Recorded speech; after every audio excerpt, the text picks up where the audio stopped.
Bienvenue dans le podcast Actu de Testachat où nous abordons ensemble l'impact de l'actualité sur votre portefeuille. Alors, dois-je maintenant passer à un contrat d'énergie fixe ? C'est la grande question que vous vous posez depuis la guerre en Iran et plus largement dans tout le Moyen-Orient. Car oui, les prix du gaz ont soudainement fortement augmenté. Alors, nos experts en énergie suivent la situation de près et sur base de leurs informations, je vais tenter de répondre à cette question. Devons-nous paniquer ? Ou pouvons-nous, au contraire, rester calmes ? Alors, je dis bien tenter de donner une réponse et c'est volontaire car la situation évolue très rapidement et je n'ai malheureusement pas de boule de cristal. Alors, tout d'abord, que se passe-t-il ? Lundi, le premier jour de cotation après le début de la guerre en Iran, les prix du gaz sur les marchés internationaux ont immédiatement grimpé de 23%, passant de 31 € par mégawattheure à 39 € du mégawattheure. Le mardi, ils ont encore augmenté de 51% pour atteindre 59 € du mégawattheure. Mercredi, le prix à la clôture était de 49 € et ce jeudi 5 mars, on tourne autour de 53 € du mégawattheure. Mais on est encore heureusement très loin des hausses spectaculaires que nous avons connues au plus fort de la crise en 2022. Rappelez-vous, les prix dépassaient alors les 340 € du mégawattheure. Néanmoins, ce sont des hausses importantes et il est légitime que cela suscite des inquiétudes. Mais pourquoi faut-il relativiser ces inquiétudes ? Alors, rappelons comment fonctionne réellement un contrat fixe.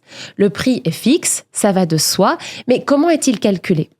En fait, les fournisseurs fixent leur prix au début du mois sur base de la moyenne des prix de clôture du mois précédent. Et ils les publient dans ce qu'on appelle une carte tarifaire valable pour un mois. Donc, durant tout ce mois, vous pouvez conclure un contrat fixe d'1 an, voire plus, au prix de ce mois-là. Alors, ça signifie concrètement 2 choses. 1, on ne peut pas conclure aujourd'hui sur la base de quelques jours plus chers que le mois prochain sera automatiquement beaucoup plus coûteux. Et ça veut aussi dire que vous avez encore tout le mois de mars pour décider si vous changez de contrat. Les prix de mars sont fixés et ils ont été calculés sur la base des prix d'avant la guerre. Donc que vous changiez le 5 ou le 31 mars, eh bien vous obtiendrez le même prix fixe. Alors, quelle stratégie adopter ? Nous, on vous recommande d'attendre encore un peu, jusqu'à la fin du mois. Si les prix ont continué à augmenter tout au long du mois, ça peut devenir intéressant de conclure un contrat fixe. Mais s'il se stabilise, ça vaut peut-être pas probablement la peine. Pourquoi ? N'oubliez pas en fait qu'un contrat fixe est encore plus cher aujourd'hui qu'un contrat variable. C'est une sorte d'assurance en fait que votre prix n'augmentera pas et cette sécurité, elle a un coût. Avec un contrat fixe, vous payez environ 15 à 20% de plus qu'avec un contrat variable. Pour une consommation moyenne, ça représente environ 180 € supplémentaires par an. Vous achetez donc de la certitude, mais en avez-vous réellement besoin aujourd'hui ? Ça dépend aussi évidemment de votre profil. Est-ce que vous suivez l'évolution des prix ? Est-ce que vous êtes prêt à réagir s'ils augmentent ? Ou au contraire, préférez-vous le confort de la certitude, même si ça coûte un peu plus cher ? À vous de décider. Alors ça nous amène à la partie un peu plus spéculative. Les prix vont-ils réellement continuer à augmenter ? Alors personne n'a évidemment de réponse définitive. D'un côté, de nombreux analystes pensent que ce conflit pourrait malheureusement durer. L'Europe dépend du gaz importé et depuis la guerre en Ukraine, celui-ci provient principalement des États-Unis et du Qatar. Or, le gaz du Qatar, le GNL, il doit transiter par le détroit d'Ormuz qui est aujourd'hui bloqué. Alors, bien que nous ne tirons peut-être que 6% de notre gaz du Qatar, l'incertitude liée à la situation dans la région suffit déjà à faire grimper les prix. D'autre part, il y a aussi les réserves européennes de gaz. Elles sont actuellement remplies à environ 30%, ce qui est moins que l'an dernier et que l'année encore précédente à la même période. Ça crée de la nervosité car ces stocks devront être reconstitués dans les prochains mois en vue de l'hiver à venir, ce qui pourrait également pousser les prix à la hausse. Mais d'un autre côté, l'hiver est terminé. La demande de gaz diminue donc naturellement, ce qui peut faire baisser les prix.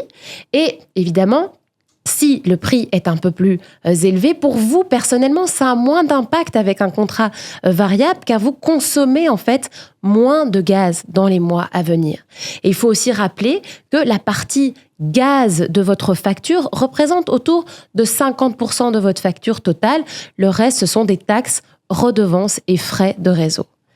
Alors, y a-t-il malgré tout un piège à attendre avant de souscrire un contrat fixe ? Il est évident que la situation tombe très mal pour les fournisseurs d'énergie qui avaient fixé leur prix du mois de mars juste avant le début de la guerre. Donc normalement, ils doivent maintenir ces prix pendant un mois. Mais on entend déjà que certains fournisseurs envisagent des ajustements. Certains parlent de nouveaux prix intermédiaires en mars. C'est pour le moins très inhabituel. Il y en a d'autres qui modifient leur remise de bienvenue, voire les suppriment carrément pour les contrats fixes et ils tentent ainsi de décourager les consommateurs d'opter pour un contrat fixe. Dans le pire des cas, certains fournisseurs annoncent qu'ils pourraient même retirer temporairement les contrats fixes de leur offre, comme ils l'avaient fait en 2022. Alors de notre côté, Testachat, nous, que demandons-nous ? Eh bien, en tant qu'organisation de consommateurs, on estime évidemment qu'il n'est pas du tout acceptable que les fournisseurs changent les règles du jeu à chaque changement géopolitique.